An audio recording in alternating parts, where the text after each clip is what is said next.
Hi guys, thank you for coming to my speech today. Today we have my mom, Matt, Jimmy, and Damien's on camera. Did you know that there are 25.7 million people diagnosed in the United States alone with asthma? That's double the population of Pennsylvania. That means that 1 in 13 people have been diagnosed with asthma. Asthma is an incurable disease that is an inflammation of the bronchi of the lungs.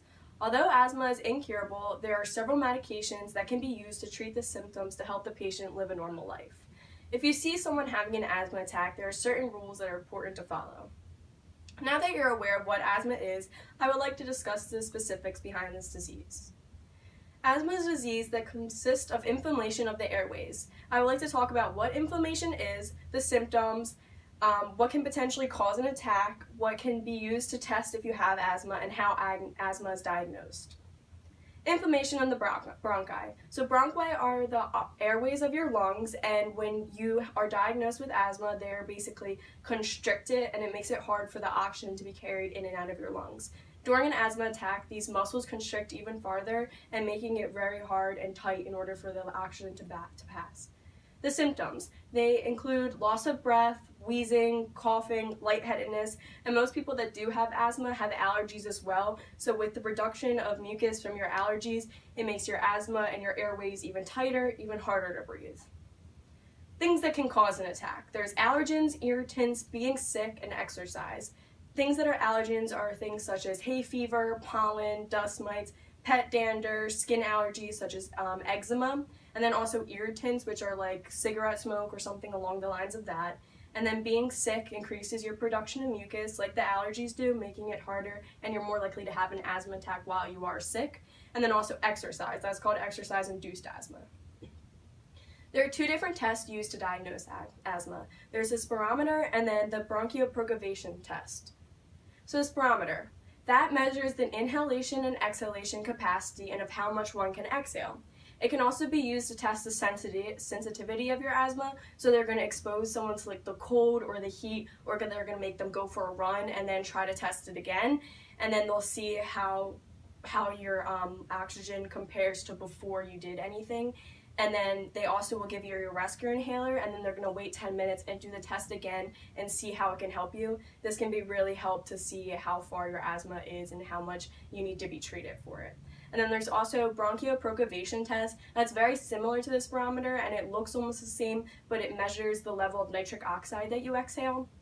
It's used after exposure to different triggers, so they'll show you like dust or something, and they'll make you kind of have like an asthma attack kind of thing, and then they force you to breathe through it again, and that really helps to diagnose your type of asthma and guide the treatment that they need to put you on.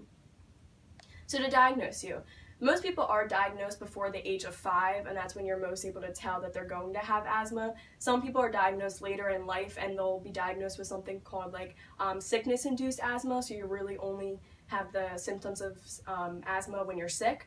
Then there's this thing called growing out of asthma. So a lot of people are diagnosed as a kid, but being able to grow out of it is actually a myth.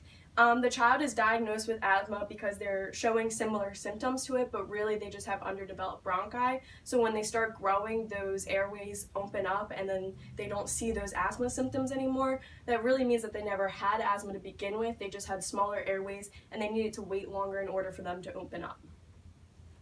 The signs that it is asthma.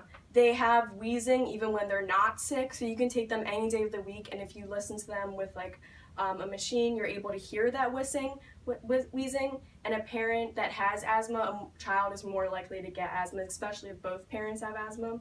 And a lot of allergies to common allergens such as pollen and dust can show that they're most likely to have asthma as well. Now that you're aware of what asthma is in medical terms, here are some ways that asthma can be treated. There are several different treatments that can be used for asthma. Even though there is no cure, there are ways to prevent the attacks. There are two different types of medicated treatments, but these also come along with side effects, so some people may choose to take the self-help route. The goal of treatment is to prevent uncomfortable and disrupting symptoms that make them not be able to live their day-by-day life. It's able to increase the lung function and hope that in the future they're not able to have as many attacks as when they were younger. And they want to make it possible to do daily activities, including even sleeping, because some people do wake up with shortness of breath and then can't get back to sleep without taking their medication. And they also just ultimately want to prevent an attack. No one wants to have one. They're not fun. There's two different types of medical treatment. There's long-term control and short-term control. So long-term control. I have some devices here that I use personally for long-term and short-term control. So long-term control is to prevent an attack, so more so when you're like sick or you can feel yourself that getting low on oxygen, you want to take something like this. It's called a nebulizer treatment, and you hook it up and you put your steroid medicine into the bottom of the face mask, and when you turn it on, you plug it into a machine and you hold the face mask over your face, and it helps get that medicine right into your lungs, so you're able to open it up directly, and it induces a parasympathetic stimulation, and it really helps get it right in there, and it's a higher dose than like I'll talk about in a short-term control. So a short-term control is a very quick relief. I'm having an attack, I need some steroids in my lungs right now. So that's able to relieve the symptoms that arise in the attack, and that's called a rescue inhaler. They look very different depending on the color. It's a different type of either prescription or the dosage of it. All the treatment is need-based, so each person is diagnosed a certain type of asthma and they're given specific medications for that reason, and you go back to your doctor here and there and they evaluate more. Most people go every year, but then some people that are more serious go every 6 months or even once a month.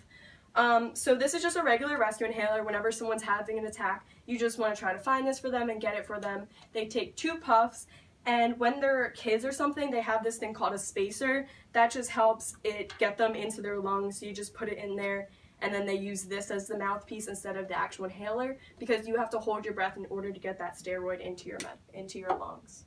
So it just makes it more easy for them to get that right away, so they're able to overcome this attack.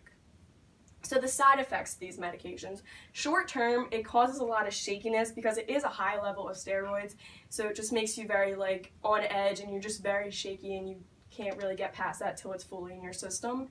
Long-term effects, they've seen a development of growth issues. So a lot of people that end up having to take it a lot as a child, they don't ever reach their full growth potential, and they may be shorter than they were predicted to be. And they also start to see a later development of cataracts and osteoporosis. For you that don't know, the cataracts is kind of just a covering of your eyes that can make it harder to see, and it's almost like kind of like blindness. And then osteoporosis is a weakening of the bones, so you're more likely to have a fracture or break in your body.